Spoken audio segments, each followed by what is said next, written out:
예, 안녕하세요. 네, 반갑습니다. 오랜만에 뵙는 것 같아요. 지난주 수업을 안 해가지고. 네. 자, 오늘 우리 투자론 하겠습니다. 투자론. 자, 페이지는 64페이지입니다.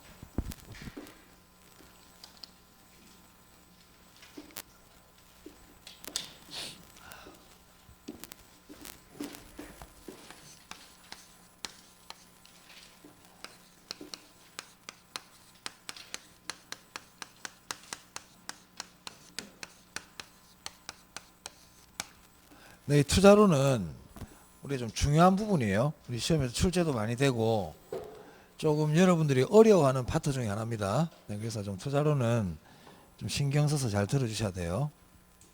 자, 그럼 일단 투자가 뭔지 한번 볼까요? 투자가 뭐냐? 뭐 투자가 뭡니까? 이런 거 시험에 내지는 않습니다. 하지만 투자의 뜻은 좀 우리가 알고 우리가 공부를 해야 되겠죠. 자, 만약에 여러분들에게 1억이라는 돈이 있다고 한번 해볼게요. 네. 생각만 해도 기분이 좋아요. 그죠? 네. 그럼 1억이라는 돈을 가지고 할 수 있는 방법이 뭐가 있을까? 첫 번째는 그냥 써버리는 거예요. 차 사고, 옷 사고, 뭐, 이렇게 돈 써버리는 방법이 있죠. 소비라고 그럽니다. 소비. 자, 그런데 쓰는 게 아니라 내가 미래 수익을 위해서, 미래 수익을 위해서 어느 시골에 있는 마을에 있는 땅을 하나 사놨어요. 1억을 가지고. 그럼 이 내가 조금 전에 미래 수익을 위해서 지금 토지를 샀다 그랬잖아요. 그 말은 지금 내가 현재 확실하게 써버릴 수 있는 소비를 포기한 거예요.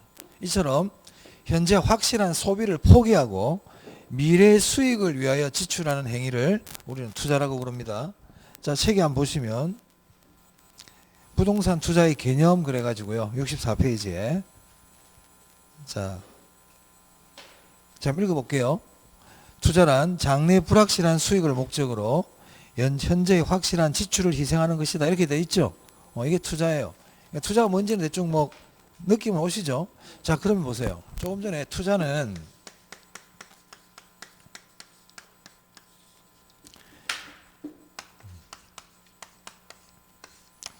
미래 수익을 위하여, 그죠? 미래 수익을 위해서 지출하는 거라 그랬습니다. 자, 그런데 미래는 확실합니까? 불확실합니까? 불확실하죠. 그래서 아까 보면 여러분 좀 자세히 읽어보면 이렇게 돼 있어요. 장래의 불확실한 수익을 목적으로 이렇게 돼 있잖아요. 그죠? 미래 수익은 불확실하다는 거예요. 어떻게 될지 모른다는 거죠. 이걸 우리는 뭐라고 그러냐면 위험이라고 그래요. 위험. 내가 토지를 1억 주고 샀단 말이에요. 그럼 내가 토지를 살 때는 이 토지가 한 1억 이상, 뭐 1억 5천이든지 뭐 1억 3천이든지 이렇게 수익이 날 거라고 생각하고 사는 거잖아요. 자, 근데 그건 확실하지가 않죠. 이게 얼마가 될지는 아무도 모르는 겁니다. 자, 그래서 이런 불확실성을 우리는 뭐라고 그런다? 위험이라고 불러요. 그래서 우리가 공부하는 투자론에서 첫 번째는 이 수익과 위험에 대한 공부라고 보시면 되겠습니다. 그래서 투자론은 일단 수익과 위험에 대한 공부다 이렇게 보시면 되겠어요. 자, 그 다음에 좀 이따 수익과 위험에 대해서 공부할 거예요. 자, 두 번째. 자, 여기 건물이 하나 있다 하겠습니다. 부동산 건물이 하나 있습니다. 자, 이 건물을 샀어요. 우리가 취득이라 그래요. 취득. 내가 이 건물을 산 이유는 이 건물을 가지고 임대 사업을 하려고 그래요. 임대 사업. 이걸 우리는 운영이라고 그럽니다. 보유 단계라고도 그래요. 그리고 나는 이 건물을 나중에 처분할 거예요. 그리고 여러분 우리 투자로는요. 투자로는 내가 이 건물을 산 이후에 일기를 쓰는 게 아니고요. 산 이후의 내용을 공부하는 게 아니고 사기 전이에요, 지금. 이 건물 샀다 안 샀다? 아직 안 샀어요. 우리가 공부하는 투자로는 건물 사기 전 과정을 공부하는 겁니다. 사고 난 이후를 공부하는 게 아니에요.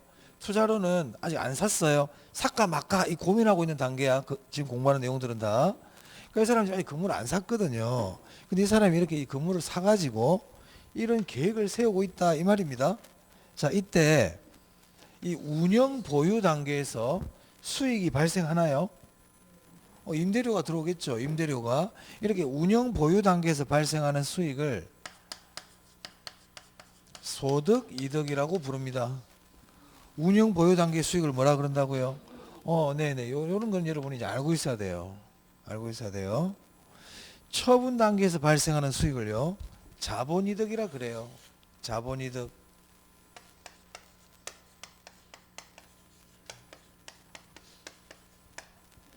이거 알고 있어야 된다고. 거꾸로 알면 안 돼요. 그러니까 앞으로 소득이득 그러면 운영 보유, 자본이득 그러면 처분, 이렇게 딱 연결이 돼야 된다 이 말입니다. 자, 그런데 이걸 우리가 투자라 그래요. 이게 투자예요, 투자. 자, 그런데 투기가 있거든. 투기는 취득이 있고요, 처분은 있는데 중간에 운영 단계가 없어요. 투기는. 그러니까 투기는 이 부동산을 살 때부터 운영에는 관심이 없어. 이 사람은 애초부터 살 때부터 뭐가 목적이냐면 처분이 목적이야.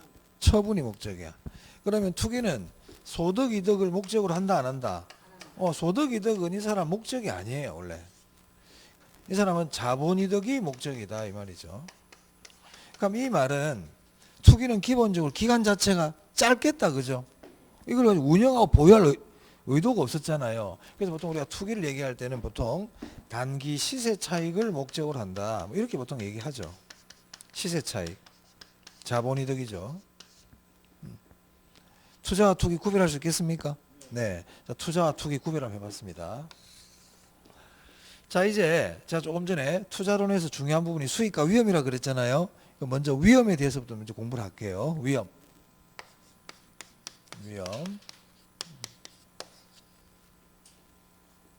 그럼 먼저 위험이 뭘까? 위험의 뜻입니다. 아까 제가 잠시 얘기했어요. 자, 내가 토지를 아까 샀잖아요. 토지를 살 때 미래 이 토지가 얼마가 될 거야 하고 예상하고 토지를 샀는데 실제로 그렇게 됩니까? 실제로 안 될 수도 있습니까? 실제로 안 될 수도 있죠. 이걸 우리가 위험이라 그래요. 자, 그래서 책에 65페이지입니다. 자, 위험의 의의와 총위험 그래가지고 그 의의 한번 봐보세요. 위험의 의의. 자, 위험이란 줄칩니다. 네, 줄치고요. 그 맨 밑에 보니까 예상된 결과와 실현된 결과가 달라질 가능성 보이세요? 그게 줄이세요. 그게 위험이에요.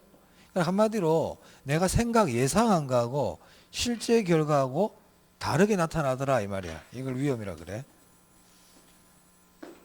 그럼 그 위에 보면요. 그 위에 보면 첫째 줄에 불확실성 이렇게 되어 있는데 보입니까? 네, 그것도 줄칩니다. 불확실성도 위험입니다. 그리고 그 밑에 보면 변동 가능성이라고 돼 있나요? 네, 거기도 줄치. 다 위험을 나타내요. 다 위험을 나타내는 말들이에요.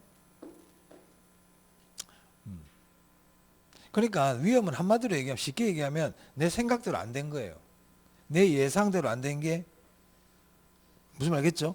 그게 위험이단 말이야. 오케이. 크게 뭐 외우려고 애 안 써도 됩니다. 위험했다 그냥 그렇게 아시면 돼요. 자, 그 다음에 두 번째. 위험의 측정이에요. 측정. 우리가 측정이라는 게 뭡니까? 측정이라는 거는 뭐 크기나 무게나 길이나 이런 거를 재어가지고 숫자로 표현하는 걸 측정이라 그러죠. 자, 우리가 눈이 좋고 나쁜 걸 측정하는 걸 뭐라 그래요? 시력이라 그래, 시력. 그죠? 그래, 위험도 그 위험이 크냐 작으냐를 숫자로 표시할 수 있다고요. 숫자로. 그걸 우리가 뭐라고 부르냐면 분산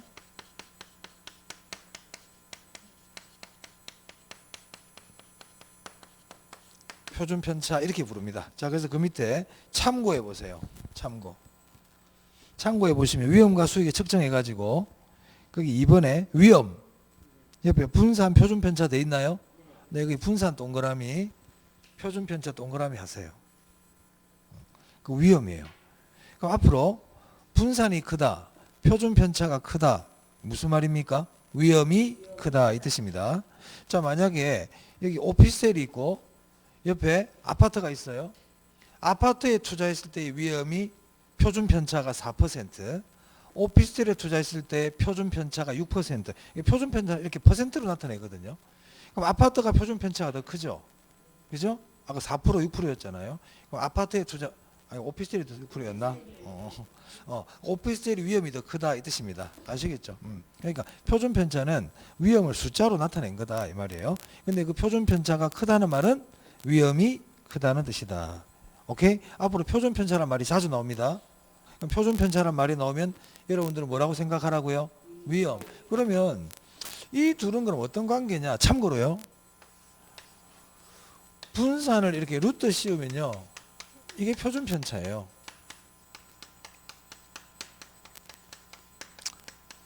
그래서 이 둘은 완전히 다른 개념이 아니에요.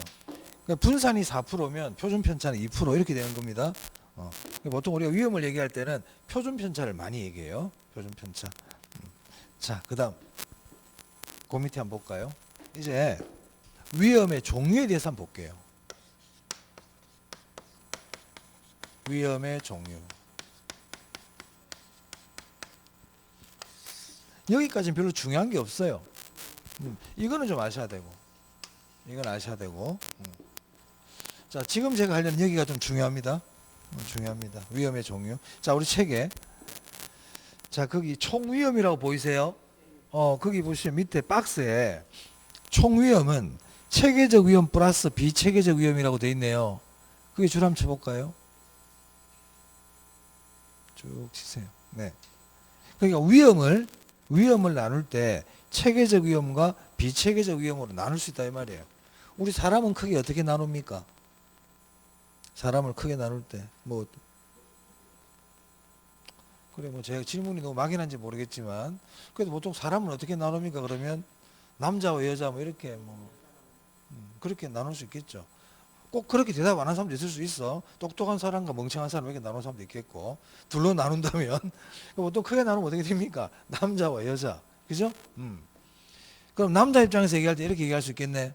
남자와 비남자, 남자와 남자가 아닌 사람. 여자 입장에서는 여자와 비여자, 그죠? 여자와 여자가 아닌 사람 이렇게 나눌 수 있겠죠. 자, 위험도 마찬가지예요. 그렇게 나눠놨단 말이야. 체계적 위험과 비체계적 위험 이렇게 나눈단 말이에요.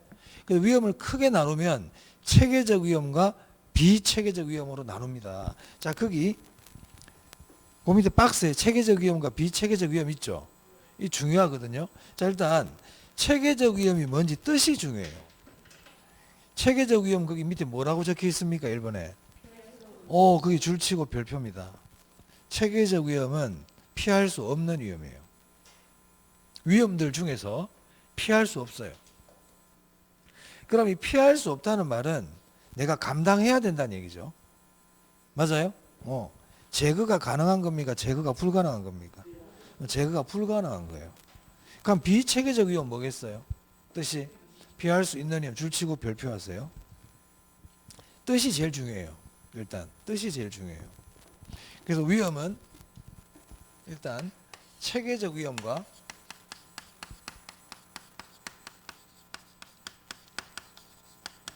비체계적 위험으로 나눌 수 있다. 그래서 이 두 개를 더하는 것을 우리가 총위험이라 한다. 이 얘기죠. 자, 체계적 위험과 비체계적 위험 뜻은 아셨죠? 체계적 위험 피할 수 없다. 피할 수 없다. 피할 수 없다. 체계가 잘 잡혀 있단 말이야. 위험이 체계가 잘 잡혀 있기 때문에 못 피한다. 이렇게 생각하시면 되겠어요. 자, 그러면 그 다음으로 한번 좀 나가 볼게요. 그럼 체계적 위험은 과연 어떤 위험이기에 피할 수 없느냐 이 말이에요. 자, 여러분 피할 수 없다는 얘기는 나한테만 적용됩니까? 다른 사람들한테도 다 적용이 되겠습니까? 다 적용이 되죠.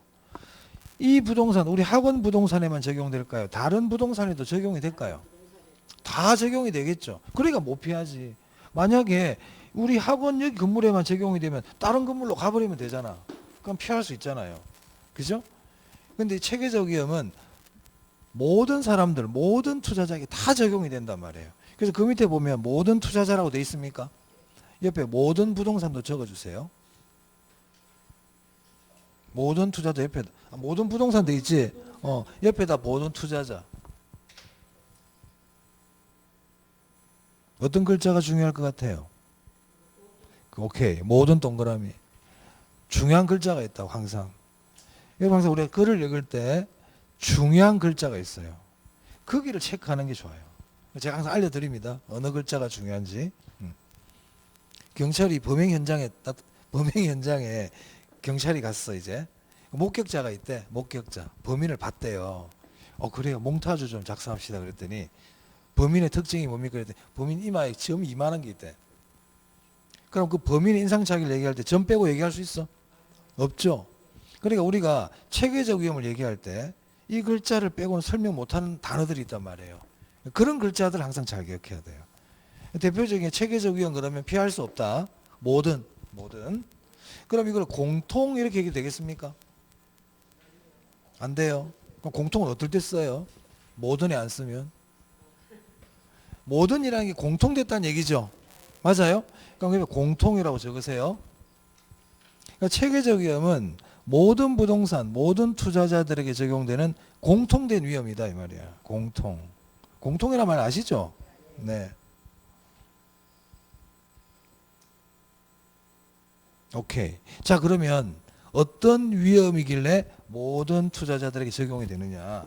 그래서 체계적 위험 옆에다가 우리 체계적 위험 파란색 바탕에 체계적 위험이라고 있잖아요. 그 옆에다 적으세요. 체계적 그게 없는데.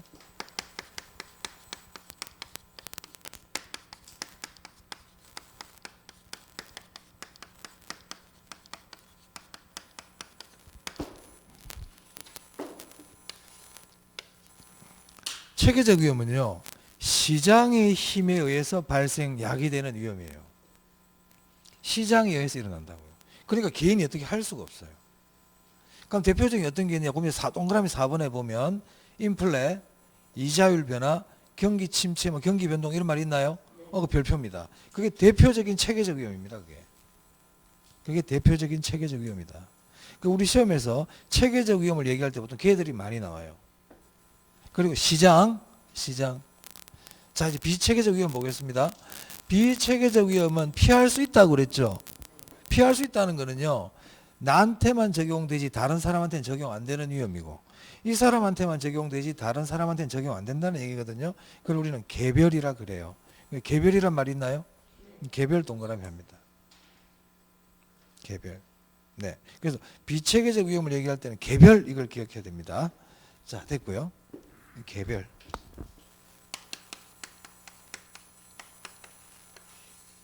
자, 그 다음 한 페이지 넘겨볼까요? 자, 한 페이지 넘기시면 거기 위험의 유형이라고 있어요. 찾았어요? 자, 위험을 이렇게도 나눌 수 있지만 또 위험을 또 다르게 나눌 수도 있어요.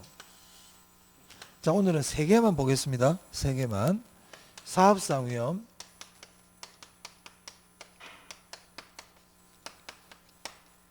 금융 위험,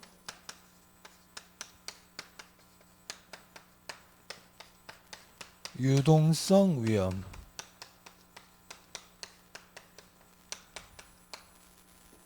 이 3개가 시험에 좀 잘 나오는 위험이에요.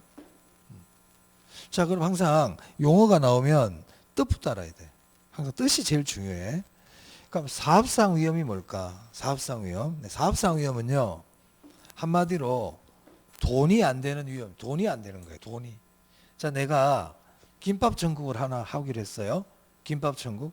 그러니까 김밥 천국을 했는데 생각보다 돈이 안 돼. 돈이 안 벌려.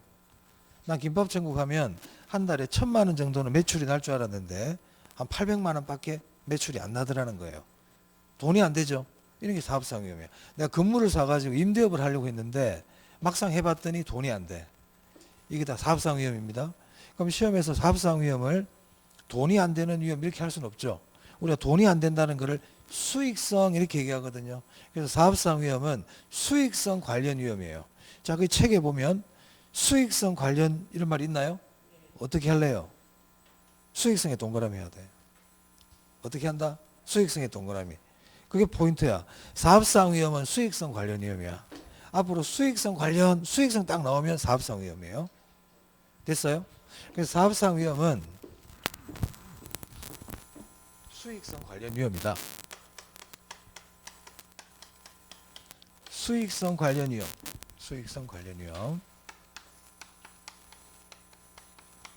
자, 그런데 수익성 관련 위험이 사업상 위험인데요. 이 사업상 위험은 다시 크게 셋으로 나눠요. 그래서 그 밑에 보면 시장 위험, 운영 위험,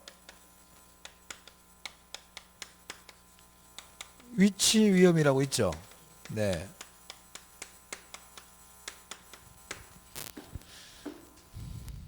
그럼 질문해 볼게요. 그럼 이 세 위험들도 수익성과 관계되는 위험입니까? 그렇죠. 다 사업상 위험의 종류니까. 얘들 하나도 안 중요해. 얘들 안 중요해. 이거 보시면 돼요. 시장 위험. 자, 시장 위험이 뭐냐? 시장 위험이라는 거는 시장과 관계되는 위험이겠죠. 우리가 보통 시장을 얘기할 때는 수요 공급을 생각하시면 좋아요. 수요 공급. 그러니까 시장 위험은 수요 공급 관련 위험이에요. 수요와 공급이 변한다든지 또는 내가 수요와 공급을 잘못 예측했다든지 이런 게 시장 위험입니다. 자, 만약에 제가 원룸을 하나 매입해 가지고 임대 사업을 하려고 그래요. 또는 원룸을 하나 지어 가지고 임대 사업을 하려고 그래요. 자, 그런데 내가 원룸 사업을 시작했는데 수요가 없어.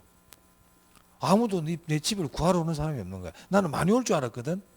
근데 경기가 침체됐다든지 여러 가지 이유 때문에 수요가 없는 거예요. 이게 시장 위험이에요. 또 나만 임대 사업 할 줄 알았는데 다른 사람들 전부 다 막 원룸 지어가지고 임대 사업 한다고 난리야. 공급이 너무 많이 발생해 버린 거예요. 그래서 당연히 빈집이 많이 생기겠죠. 수요도 없고, 그리고 또 뭐 공급도 많고 그럼 어떤 일이 생기겠습니까? 공실이 생기고 미분양이 생기고 그렇게 되겠네요. 맞아요? 자, 그래서 거기 시장 위험 옆에다가 적어주세요. 공실, 미분양. 자, 공실이 일어나고 미분양이 발생하면 분양가가 어떻게 되겠습니까? 분양가가 하락하겠죠? 분양가 하락 이렇게 적으세요. 그 대표적인 시장 위험이에요. 시장 위험. 앞으로 공실 미분양 나오면 시장 위험입니다. 공실 미분양 나오면 시장 위험이야. 그런 글자들 기억해 놔야 돼요. 자, 그 다음에 금융위험 보겠습니다. 금융위험. 자, 금융위험은 뭐냐면 채무 불이행 위험이에요. 채무 불이행. 여러분, 채무 불이행이 뭡니까? 빌린 돈을 못 갚을 위험이죠. 맞아요? 부채와 관계되는 위험이야. 부채와 채무 불이행 위험. 금융 위험, 채무 불이행 위험 딱 이렇게 기억하시면 됩니다. 더도 말고 덜도 말고 이거 딱 이렇게. 자, 그다음 유동성 위험만 볼게요. 여러분, 이 유동성이라는 게 뭘까요? 우리 그 학계론에서는 유동성이라는 말이 자주 나와. 투자론에서도 나오고 금융론에서도 나와요. 자, 유동성. 유동이라는 거는 잘 움직인다는 얘기죠. 그죠? 잘 흘러간다는 얘기거든요. 그러니까 뭐가 흘러갈까요, 이거? 그렇지. 자금, 현금을 얘기한다면 돈. 그러니까 유동성이라는 거는 돈이 흘러가는 걸 얘기해요. 우리 투자론에서는요. 그러니까 유동성 위험은 돈이 잘 흘러간다는 거야. 잘 안 흘러간다는 거야. 잘 안 흘러간다는 거예요. 그래서요. 여기서 유동성이라는 거는 현금화를 얘기해요. 현금화. 그럼 유동성 위험은 현금화가 쉽다는 겁니까? 현금화가 어렵다는 겁니까? 현금화가 어렵다.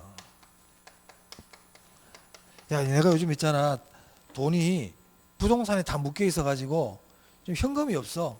이런 걸 얘기하는 거예요. 그래서 우리 부동산 투자는 현금화가 어려워요. 팔려고 내놨는데 금방 현금으로 바뀌지가 않죠. 주식에 비해서. 그걸 유동성 위험이라 그럽니다. 자, 그래서 유동성 위험은 현금으로 바꾸기가 어렵다 이 말이거든요. 우리 현금으로 바꾸는 거를 황금이라 그래요. 황금. 그러면 이 유동성 위험은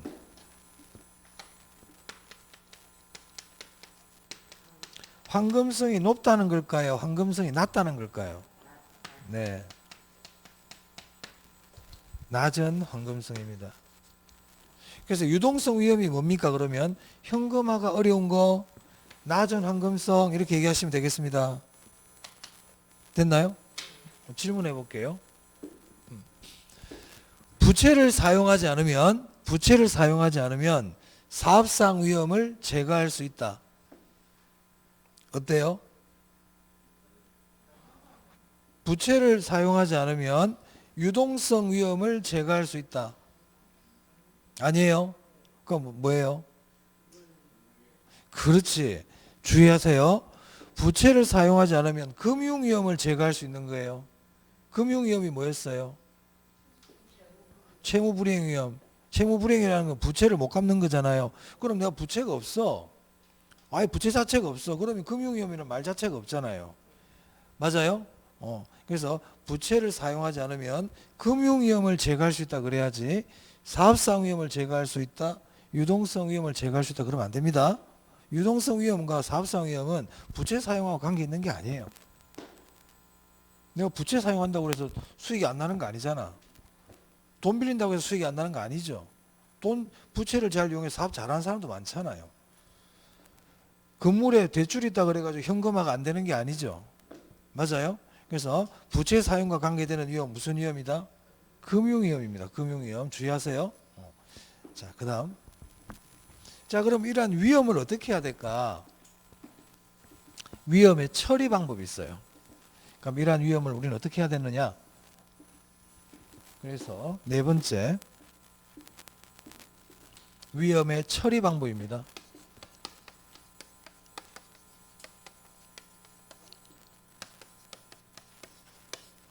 또는 위험의 관리 방법. 자, 우리 교재 67페이지 보시면요. 67페이지 거기 위험과 수익의 관계 밑에 양가로 2번 봐보세요. 위험의 처리 방법 되어 있죠. 한 페이지 넘겨볼까요? 위험의 관리 방법이라고 되어 있죠. 우리 책은 지금 처리 방법과 관리 방법을 따로 해놨는데 그냥 같이 묶어서 공부해도 관계없습니다. 자, 그래서 이 위험의 처리 방법과 관리 방법도 종류가 많은데 오늘 이제 몇 개만 해볼게요. 자, 첫 번째는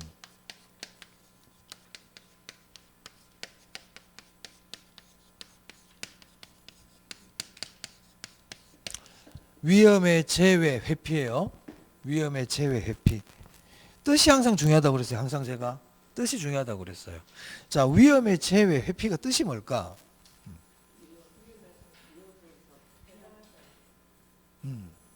자, 제외라고 돼 있잖아. 그죠? 위험한 데는 투자하지 마라 이 말이에요. 위험한 데는 투자하지 마라. 그 말을 바꿔 얘기하면 안전한 데만 투자해라 이 말입니다. 안전한 데만 투자해라. 그럼 질문해 볼까요? 위험의 회피란 위험이 가장 작은 곳에 투자하는 것을 말한다. 어때요? 왜 맞다고 그래요? 제가 조금 전에 말 만들지 마. 나 그런 말 안 했어. 위험의 제외가 뭐라고 그랬어요? 위험이 없는데 투자라고 그랬잖아. 그지? 근데 저는 조금 전에 뭐라고 그랬어요? 내가 그렇게 얘기 안 했는데 여러분들이 마음대로 해석했죠 지금. 여러분들 항상 그렇게 공부를 해요. 이게 전형적인 우리 수험생들이 공부하는 패턴이에요. 앞에서 가르쳐 준 대로 얘기를 생각을 해야 되는데 자기 생각대로 해석을 해버려요. 제가 전에 얘기했잖아. 횡단보도를 건널 때는 빨간 불일 때는 건너면 안 됩니다. 이렇게 얘기를 해줬거든. 근데 현장에 가봤더니 차가 한 대도 안 다녀. 응? 차가 한 대도 안 다니는 거야. 야, 빨간 불인데도 다녀도 되겠는데 자기 나름대로 해석하고 다녀버리는 거예요. 그냥. 우리 어른들이 그런 게 많아요. 제가 조금 전에 위험의 제외 회피는 위험한 데는 투자하지 말라는 거였어요. 위험이 작은 데 투자하라는 게 아니었어요. 그지? 왜 뜻을 왜곡하면 안 되지? 그러니까 항상 여러분들이 책을 제가 이걸 탓하는 게 아니고요. 앞으로 여러분들이 민법 책을 읽든 어떤 책을 읽을 때 특히 법조문은 특히 그렇게 읽어야 됩니다. 할 수 있다와 해야 한다는 같아요, 달라요? 같아요, 달라요? 다르지? 근데 그걸 갖다 보면 돼? 할 수 있다고 해야 한다. 완전 다른 내용이에요. 응? 완전 다른 내용이에요. 근데 그걸 같다고 보고 공부하는 사람은 안 된다 이 말이에요. 그 시험이 그렇게 낸단 말이에요. 그러니까 글을 읽을 때는 그 뜻을 그대로 읽어야지 내 생각을 자꾸 집어넣으면 안 됩니다. 특히 법 공부할 땐 그렇습니다. 법 공부에는 내 생각이 들어가면 안 되고 법 조문을 가지고 공부해야 돼. 민법 공부할 때는 특히 그래요. 내 생각을 자꾸 넣어버리잖아. 그러니까 나 민법 시간에 그런 질문을 선생님 썩낸다. 민법 선생님들 중에. 얘기를 했는데 선생님 그럼 그 사기 아니에요? 사기 얘기도 안 꺼내서 지금. 사기는 민법하고 아무 상관이 없어. 사기는 형법이야. 지금 민법 공부하는데 사기 아니에요? 그건 자기 생각이거든요. 사기는 형법 쪽에 관계되니 민법에서는 그런 얘기 안 한단 말이에요. 민법은 개인 간에 손해배상 청구한다든지 이런 걸 하는 게 민법이지 사기 형사상 처벌은 별개의 문제다 이 말입니다. 그죠? 무슨 말 알겠죠? 그러니까 공부할 때는 자기 생각을 너무 많이 하면 안 돼. 자, 다시. 그러니까 위험에 자기 생각을 너무 하지 마라 그러니까 또 그런 의도는 아니지만 말씀드린 거 왜 자꾸 확대하지 말라는 뜻이에요. 제 말은요. 자, 그러니까 위험의 제외 회피는 위험한 데는 투자하지 마라. 말 그대로 위험은 제외시켜 이 말이에요. 위험은 제외시켜. 그럼 위험은 내가 안 데리고 가겠다는 얘기잖아요. 그러니까 안전한 데만 투자하겠다. 그러면 대표적인 게 뭐가 있을까? 은행에 저금하는 거예요. 은행에 저금하는 거. 위험의 제외 회피는 은행에 저금하는 걸 얘기하고요. 가장 안전한 자산이 뭐냐면 국채거든요. 국채. 국가가 발행하는 채권, 국채나 공채에 투자하는 걸 얘기해요. 자, 이거 하기 전에 저 용 하나 좀 정리하고 갈게요.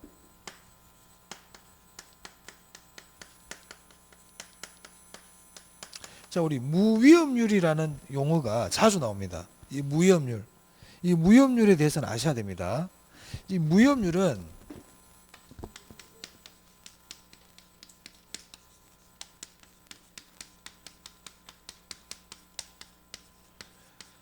무위험 자산 수익률의 줄임말이에요. 무위험률은 무위험 자산 수익률의 줄임말이야. 그러니까 무위험 자산 수익률이 뭘까요? 위험이 없는 자산의 수익률 이 뜻이죠. 위험이 하나도 없는 자산의 수익률. 그럼 대표적인 게 뭐냐면 정기예금 이자율,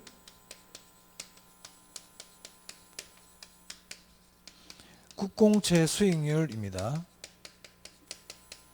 얘들은 대표적인 무위험률입니다. 위험이 하나도 없어요.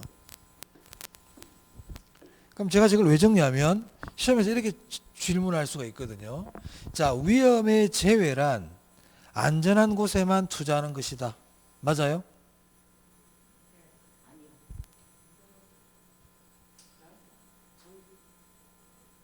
위험의 제외가 뭐예요? 위험의 제외 뜻을 항상 알아야 돼. 그러니까 끼워 맞추려고 공부하면 안 된다고요. 제외의 뜻을 아세요. 제외가 뭐예요? 위험의 제외. 그래. 조금 전에 그래 얘기했는데 왜 아니라고 그래 왜? 위험의 제외란 안전한 곳에만 투자하는 것이다. 어때요? 맞죠? 그렇게 물어볼 수 있고요. 위험의 제외란 무위험률만을 얻을 수 있다. 위험의 제외란 무위험률만을 얻을 수 있다. 그렇죠. 위험의 제외라는 거는 이런 데 투자하는 걸 얘기한단 말이야. 위험이 하나도 없는 거. 그러니까 얻을 수 있는 게 뭐밖에 없어요. 무위험률밖에 얻을 수가 없죠. 다 똑같은 표현입니다. 우리 개론은 똑같은 말인데 표현을 다르게 한단 말이야. 그러기 위해서는 그 용어의 뜻을 알아야만이 다 이게 가능해요. 무위험률의 뜻도 알아야 되고 제외의 뜻을 알아야 됩니다. 자, 책을 한번 볼까요? 뭐라고 되어 있는지. 자, 67페이지 봐보세요. 위험한 투자를 제외시키는 방법. 무위험률이라는 말이 나오죠. 무위험률. 안전한 곳에만 투자하는 것이다 이 말이야. 무위험률만 얻을 수 있어요. 그래서 위험의 제외 나오면 무위험률 이 말을 딱 기억하는 게 좋아요. 한 페이지 한번 넘겨보세요. 자, 한 페이지 넘기시면 위험의 관리 방법에 동그라미 1번에 위험의 회피라고 있죠. 회피 동그라미 하시고요. 회피 뒤에 보니까 제외라고 되어 있습니까? 제외 동그라미 하세요. 제가 그걸 왜 동그라미 했냐면 제외는 회피예요. 제외는 회피예요. 회피는 제외예요. 같은 말이에요. 회피는 제외예요. 제외는 회피예요. 기억해 두세요. 똑같은 말이라고요. 위험의 회피란 위험이 큰 투자는 피한다는 뜻이다. 맞아요, 틀려요. 위험의 회피란 위험이 큰 투자는 피한다는 뜻이다. 왜 또 맞다고 그래요? 제외라고 얘기했는데 투자는 위험한데 투자 안 한다는 얘기입니다. 아시겠죠? 회피가 제외야. 회피가 제외야. 자, 그 다음에 네, 뭐 하여튼 해결하세요. 더 이상 제가 자꾸 그럼 뭐 다른 자, 그다음 보수적 예측이 있어요. 보수적 예측. 자, 여러분 여기서 보수적이라는 말이 나오죠. 보수적이다. 자, 우리가 보수적이라는 말을 많이 쓰죠. 자, 근데 우리 투자론에서 말하는 보수적이라는 건 뭐냐면 이런 거예요. 자, 우리가 투자에서 어떨 때 우리가 위험에 처합니까? 보통 우리가 위험에 처하는 이유는 욕심을 부리면 위험에 처해요. 응? 친구가 와가지고 야, 여기 투자해라. 여기 투자하면 한 1억 정도 벌 수 있어. 이렇게 얘기한단 말이에요. 그럼 나는 한 5천만 원 벌겠구나. 이렇게 생각하라는 거예요. 수익을 높게 봐라. 수익을 낮게 봐라. 수익을 낮게 예측하라는 겁니다. 그게 보수적 예측이에요. 야, 여기 투자하면 있잖아. 한 달 안에 한 50% 벌 수 있어. 내 친구 하나가 지금 코인에 투자해가지고 떼돈 벌었어. 니도 코인에 좀 투자 좀 해. 거기 투자하면은 막 한 달 안에 2배, 3배 늘린대. 그러면 그럴 리가 없지. 이렇게 하는 게 뭐라고요? 보수적 예측이라. 그러면 위험을 피할 수 있다고요. 지금 우리 뭐 공부해요? 위험의 처리 방법 공부하고 있죠. 그래서 이 보수적 예측은 수익은 낮게 예측하는 거예요. 이 낮게가 중요해요. 시험에 이길 높게로 잘 내요. 그러면요, 아까처럼 수익은 높게 예측한다고 나오잖아. 그러면 그래 버립니다. 조심하세요. 조심하세요. 왠 줄 아세요? 수익은 높은 게 좋다 생각하거든. 이게 위험의 처리 방법인지 그건 읽지도 않고요. 위험을 처리할 때 이 말은 읽지도 않고 수익은 높게 예측 이만 닦고 수익은 높은 게 좋지? 그래 버린다고. 자, 위험을 처리할 때는 수익은 어떻게 해라? 낮게 예측해라. 중요하다. 자, 그리고 비용은요? 비용은 어떻게 예측해야 되겠어요? 높게 예측하는 거예요. 높게. 이런 게 보수적이에요. 그거 1억만 있으면 돼. 1억만 투자하면 충분해. 그러면 한 1억 5천 들어가겠구나. 이렇게 생각하라 이 말이에요. 그렇게 함으로써 내가 위험을 관리하겠다는 겁니다. 보수적 예측. 여기 책에 67페이지 한번 볼까요? 67페이지 보시면 거기 동그라미 이번에 보수적 예측 있죠? 수익은 가능한 뭐라고 돼 있어요? 낮게, 낮게. 비용은 어떻게? 높게. 이게 보수적 예측이야. 우리 고수톱 치면 3점 나면은 수톱할 수 있죠? 3점 나면. 그죠? 그러니까 이 보수적 예측은 3점 나면 수톱하는 사람이야. 수익은 어떻게 본다? 낮게. 내가 고하면 큰 돈 못 딸 거야. 응? 위험은 높게 본단 말이야. 고박 쓸 거야. 그래서 3점 나면 죽어버려. 그러면 밤새도록 3점 나면 죽고 이렇게 밤새도록 고스톱 쳤어. 큰 돈 따 못 따? 팔만 아프지? 그래서 거기 보면 부의 극대화는 곤란하다 돼 있어요. 부의 극대화 가능성이 줄어든다. 보수적 예측을 하면 큰 돈을 벌 가능성은 낮다 이 말이에요. 왜? 수익을 낮게 보니까. 수익을 낮게 보니까. 그래서 이 사람은요. A, B, C라는 투자인이 3개가 있는데 A, B, C 중에 A가 수익성이 좀 제일 낮잖아. 그럼 이 사람 이거 선택해요. B, C는 위험하다 생각하는 거야. 야, 이건 너무 위험해. 이렇게 수익이 많이 난다는 거는 좀 위험할 수 있어. 그냥 난 요거 선택할래. 이런 사람이에요. 아시겠죠? 수익은 낮게 본다 이 말이에요. 그러니까 큰 돈을 벌 수는 없겠지만 지금 우리는 큰 돈 버는 얘기를 하는 게 아니고 위험을 처리하는 방법을 얘기하는 겁니다. 보수적 예측, 위험 처리하는 데 좋은 방법이에요. 자, 그 다음 하나만 더 할게요. 위험의 전가입니다. 한 페이지 넘겨야 됩니다. 거기는.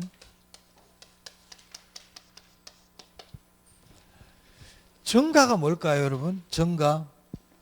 그렇죠. 제3자에게 떠넘기는 거죠. 그러니까 위험을 제3자에게 떠넘기는 행위를 우리는 뭐라고 부른다? 전가라 그럽니다. 그 책에 보시면 거기 68페이지죠. 동그라미 3번 위에 동그라미 3번 위험의 전가. 제3자에게 떠넘기는 방법 보이세요? 줄 치세요. 그게 전가예요. 자, 전가는 종류를 알아야 돼요. 그 뒤에 보면 대표적으로 보험이라고 나옵니다. 보험, 동그라미 보험. 보험 위험의 전가입니다. 자, 화재보험에 가입했어요. 자, 화재보험에 내가 가입을 했는데, 자, 건물에 불이 났어, 내 건물에. 보험회사가 잘못한 게 있나요? 보험회사는 아무 잘못이 없어요. 하지만 보험회사가 보상을 해줘야 되죠. 맞아요? 보험회사에게 위험을 내가 떠넘기는 거죠. 그래서 하나만 기억합시다. 위험의 전가의 대표적인 방법이 뭐라고요? 그렇죠. 보험이다. 자, 질문해 볼게요, 이제. 수익은 낮게 예측하고 비용은 높게 예측하는 것은 위험의 전가에 해당한다? 아니죠. 맞아요. 위험의 전가란 위험한 투자 안에는 투자하지 않는 것을 말한다. 그건 뭐라고 그랬어요? 제외, 회피. 위험한 곳에 투자 안 하는 건 제외야. 그렇게 막 헷갈리게 물어본단 말이에요. 섞어가지고. 어렵게 안 물어봐요. 뜻만 아시면 돼요. 뜻만 아시면 돼요. 보수적 예측은 수익을 어떻게 예측한다? 비용은요? 그렇지. 이런 걸 주의하시면 되겠다. 자, 그래서 투자론 위험과 수익 중에서요. 위험에 대해서 봤어요. 위험. 자, 싹 지워.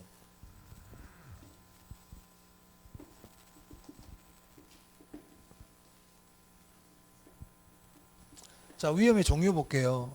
체계적 위험이 뭐라고 그랬나요? 피할 수? 뜻부터 얘기하지. 뭐예요? 피할 수 없는 위험. 비체계적 위험은요? 그렇죠. 그리고 체계적 위험을 나타내는 중요한 말들이 있다고 그랬어요. 뭐 있더라? 모든 공통 시장. 맞습니까? 개별. 자, 사업상 위험은 뭐라고 그랬어요? 수익성. 사업상 위험 안에 시장 위험이 있었죠. 시장 위험에서는 어떤 말이 있더라? 공실, 미분양, 분양가락. 자, 금융 위험은 뭡니까? 채무 불이행 위험. 유동성 위험은요, 현금화가 어렵다.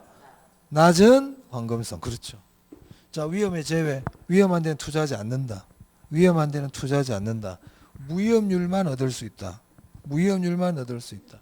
보수적 예측. 수익은 낮게, 비용은 높게. 전가. 제3자에게 떠넘긴다. 보험. 맞아요? 1교시 내용이네요. 한 2분도 안 걸렸습니다. 정리하는데. 그렇게 정리하셔야 됩니다. 쉬는 시간에 바로 화장실 가지 말고 한번 보면서 하고 화장실 가세요. 네, 좀 쉬었다 할게요.